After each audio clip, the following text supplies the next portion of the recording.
In a world that often mistakes speed for progress and wealth for worth, there lies a deeper truth about the value of time itself. This is the story of a legacy, but not one measured in dollars and cents. It is a tale of a journey forced upon a young woman who had forgotten how to stand still, and the profound posthumous lesson from a grandfather who understood that the most precious things in life are not acquired, they are experienced. It's a reminder that sometimes the greatest inheritance isn't something you spend, but something you finally learn to hear.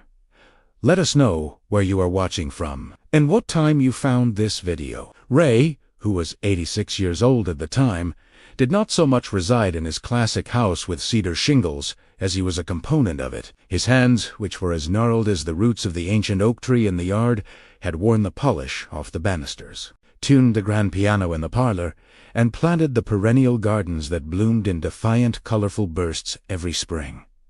His hands were gnarled like the roots of its roots. His home was a museum of a life that had been painstakingly and carefully constructed, and he was a master clockmaker. He was a guy who knew the complex significance of time. The physicians told him that he had weeks, possibly months, to live once they made the diagnosis, which was a sudden and deadly illness. The family's attention was drawn to his granddaughter, Macy. When the family was confronted with the practical issue of care, Macy was a creature filled with shimmering surfaces and digital immediacy when she was 26 years old. Her existence consisted of a carefully crafted series of professional aspirations, brunches with influential people, and a dogged search for the next best thing. Ray's environment, which consisted of ticking clocks and dusty books, seemed to her like it was from another century, which, in many respects, it actually was. "Y amo no hablo, ma'am."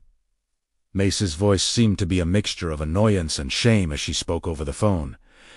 "I just can't," she muttered. "My major presentation is scheduled for the next quarter, and my apartment, it's just not in the right place for it.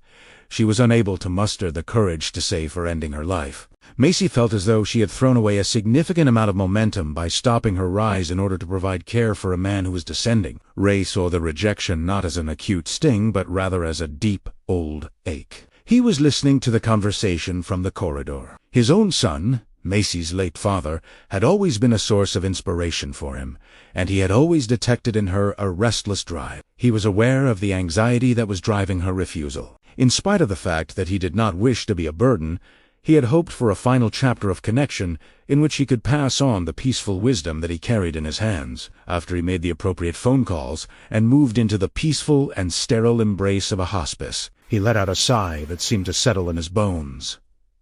Once, Macy came to visit. Antiseptic and despondency were the scents that permeated the air. In her hand, she twitched nervously, her phone acting as a nervous totem. Ray stared at her and said, "Time is a river, Macy." His voice was faint but clear as he approached her. "You are taking steps to construct a dam." Simply said, "I'm attempting to flow into the ocean." She smiled at him with a tight, pitying smile, kissed his forehead. Unten went, leaving the reverberation of her heels rolling down the linoleum hallway as the final sound he associated with her. At the time of Ray's passing, the atmosphere was calm, and the window was open, allowing the morning sun to shine in. It was possible that Macy experienced a fleeting moment of anything, possibly sorrow, but it was swiftly suppressed by a more urgent and practical thought. The will, under Rashid. The grand piano was kept silent during the reading, which took place in Ray's very own parlor. When Macy came, she was dressed for a business meeting, and the energy of her expectation was evident. The bequests were dispersed by the notary, who consisted of a solemn woman wearing frames, small amounts to charitable organizations, his equipment to a horological group, the house and all of its materials to Macy, and so forth. An overwhelming sense of success flooded over her. The residence.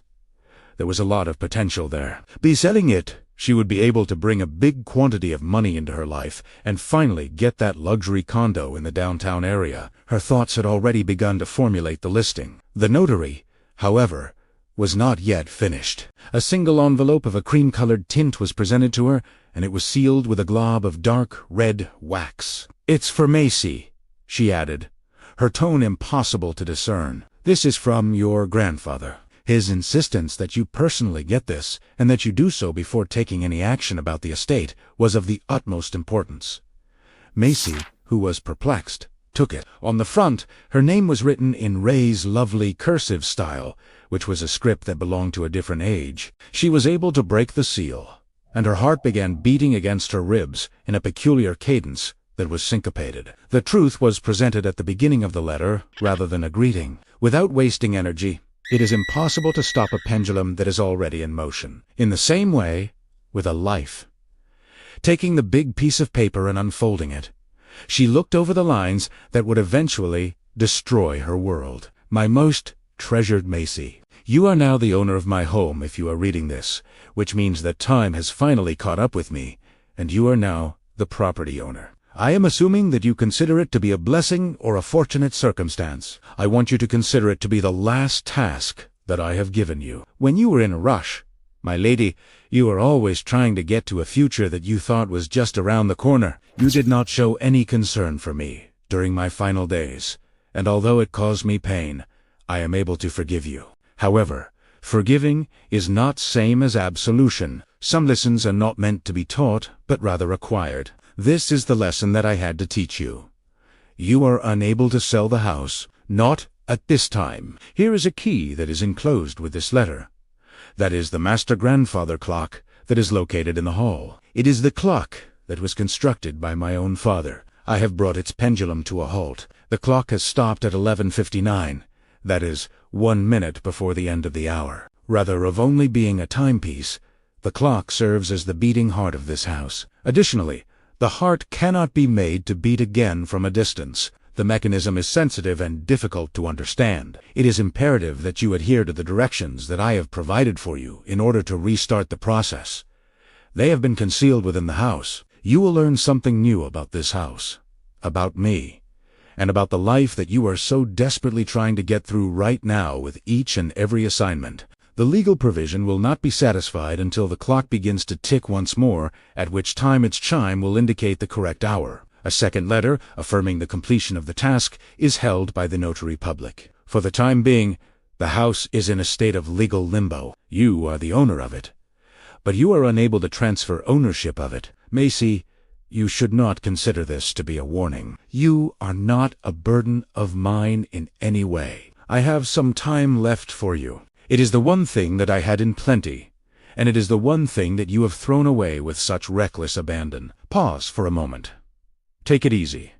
Listen to the void that exists. It's possible that you could find out what it has to say. With every ounce of my affection, Mr. Grandpa the Ray Macy was unable to move, and the letter she was holding shook in her hand. At that same moment, the weight of the house, which had been a treasure just a few seconds earlier, felt like an anchor. She did not receive a fortune, but rather a forced departure from her family.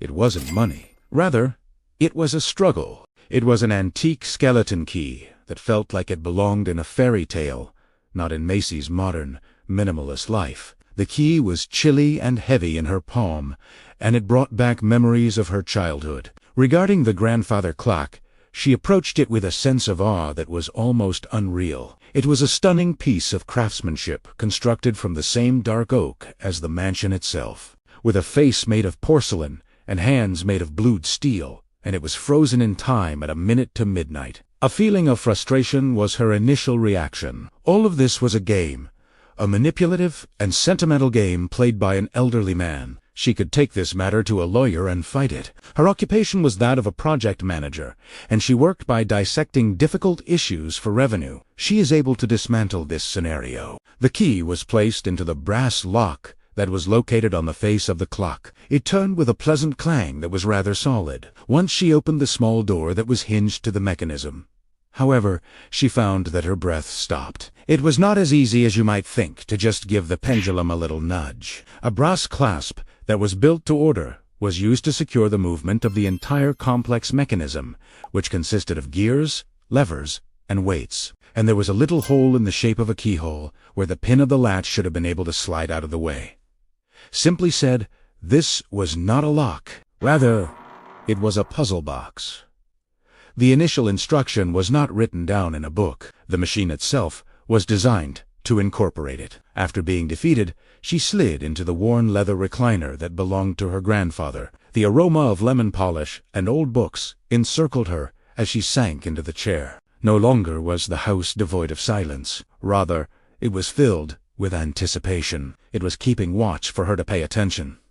She raged for a period of 3 days. The floorboards creaked as she paced around the room, and she made furious phone calls to attorneys, who provided her with non-committal responses like testamentary capacity and reasonable conditions.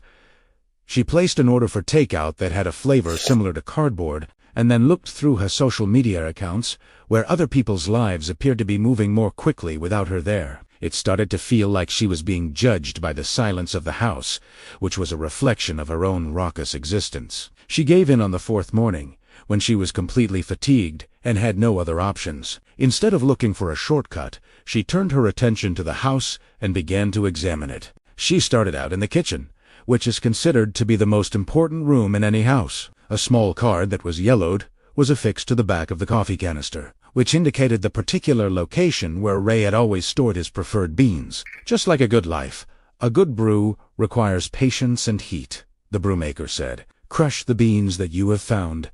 Implement the Chemex. Hold on. Hear the sound of the water boiling. When it is ready, pour a cup for yourself, and another cup for the commemoration of my spirit. It was so easy that it was annoying. Despite this, she went ahead and did it. The perfume of the beans, which was rich and earthy, filled the air as she ground them. The water was brought to a boil in his old kettle, and she waited for the whistle that she had heard 1,000 times when she was a daughter. While she was carefully pouring the water, she observed the grounds blossoming. While she was sitting at the kitchen table, she took a drink of the beverage, which was warming her face. She proclaimed that it was the greatest coffee she had ever tried. It was reminiscent of leisurely mornings and whispered conversations. Not only was she physically present in the house, but she was also experiencing it for the very first time. Once she had finished her coffee, the cup had an oddly light sensation to it. It was handed over by her. Another key, this one brass and smaller than the others, was affixed to the bottom, along with a fresh note. The tool drawer in my workshop is now accessible thanks to this. You will discover a spool of crimson thread within at this location. Macy went to the session, despite the fact that she was perplexed and now clearly fascinated. Oil and sawdust were the aromas that emanated from the chamber, which was a haven of order. It was a wonderful match for the little key. A single spool of bright red thread was found in the drawer, which included a number of screwdrivers and calipers that had been precisely organized. Not far away, there was another note. In this case, the thread is for the piano. The felt damper that is associated with the middle C key has become dislodged. Sound is muffled as a result. The bench has directions for the repair that you will need to follow. The magnificent piano. It had been years since she had touched it. She removed the lid of the bench, and there, tucked away amid the sheet music, was a comprehensive, hand-drawn picture of the movement of the piano. It included specific directions on how to reseat the damper by using the red thread. The handwriting of Ray was a shining example of clarity. Twice, in the opposite direction of the clock. The tension would have to be just right. An hour was required of her. Her fingers, which were so skilled at typing and swiping, appeared to be huge and awkward. Her concentration was unwavering as she proceeded through the processes. As soon as she was finished, she cautiously hit the middle C key on her keyboard. A beautiful and resonant note blossomed in the quiet chamber, and it was so full of life and richness that it brought tears to her eyes that she had not anticipated. It was a sound that she had recalled from her childhood, a sound that she had not thought she had been missing previously. Within the piano, below the keys, there was a key that was the following one, and it was a long and thin one. This particular one was taken to the cabinet with a glass front that contained his collection of rare and antique pocket watches. One of his most treasured possessions, a silver Hunter case watch, was leaning against a message. It's time to wind up. There are only 7 turns, not any more, or you will cause the spring to get overloaded and break. This is a lesson on knowing when to stop. With great care, she wound the watch, counting each turn as she did so. On T6, she became aware of a gentle click coming from within. It was held up to her ear by her. She felt a little frenzied heartbeat on her palm, and a delicate ticking sound emanated from its depths. The sound was that of time, which had been trapped and treasured rather than conquered. She went on a treasure hunt through her grandfather's soul, one by one, using the keys and the assignments that were given to her. After she had finished weeding the garden, she discovered a key buried in the ground close to his treasured roses. During the process of reorganizing his books, in accordance with a mysterious decimal system that he had devised, she discovered a message concealed behind his most beloved collection of poetry. Every project was a form of meditation. It was a lesson in care and attention for each and every object that needed to be mended. Whether it was a window that was stuck or a chair that was wobbling, she wasn't simply on the lookout for keys. She was also looking for him. One who is patient and meticulous in their work. He was the kind of person who believed that anything that was worth possessing was also worth keeping. He was the man who realized that time was not an adversary that needed to be evaded, but rather a valuable substance that could be molded with affection. She had been on this bizarre and profound quest for 2 weeks, and finally, she was in possession of the final key. An exquisite object. It was crafted from tarnished silver, and it had been concealed within the ancient oak tree, tucked away in a hole that she had used to play in when she was a young child. Immediately, she was aware of the proper place for it. Her pulse was pounding not with avarice, but with a nervous reverence as she made her way to the grandfather clock that was quiet. She then proceeded to place the last key into the hole that was vacant on the brass latch. Without making any noise, it turned.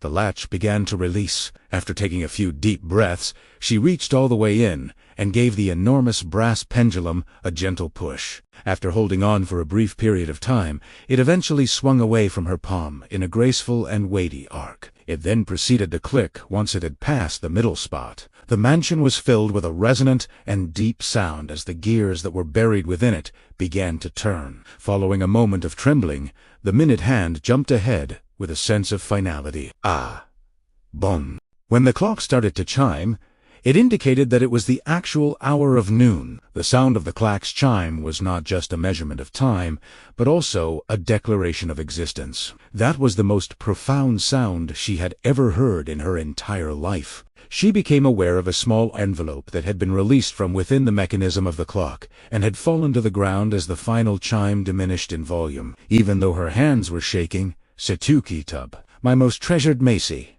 now that you are reading this, you have successfully restarted the most important part of this house. Again, you have allowed things to take its course. Moreover, I hope that you have reclaimed it for yourself as a result of this action. Everything in the house, including the house itself, is now legally yours. The requirements of the law have been met. However, I have one last bequest, which was not included in the will that was officially written. Investigate the compartment that is located beneath the pendulum bob. The money that you were looking for was never the problem. The time that we just spent together represents the true inheritance. Macy reached into the clock and discovered a concealed clasp. She was crying by this point, and the tears were running freely down her face. A tiny drawer with a velvet-lined interior opened up. It was not a collection of bonds or a bank book that was found within. Rather, it was a single, immaculate, antique pocket watch. There were words that Ray had spoken to her while she was in the hospice, words that she now knew with every fiber of her existence, and they were engraved on the back. Time flows like a river. You had the intention of constructing a dam.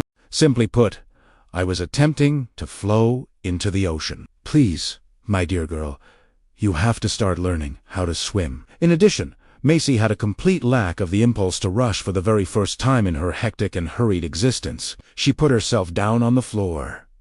The ticking of the clock, creating a soothing and consistent rhythm all about her, and at last, she decided to just let the time pass by.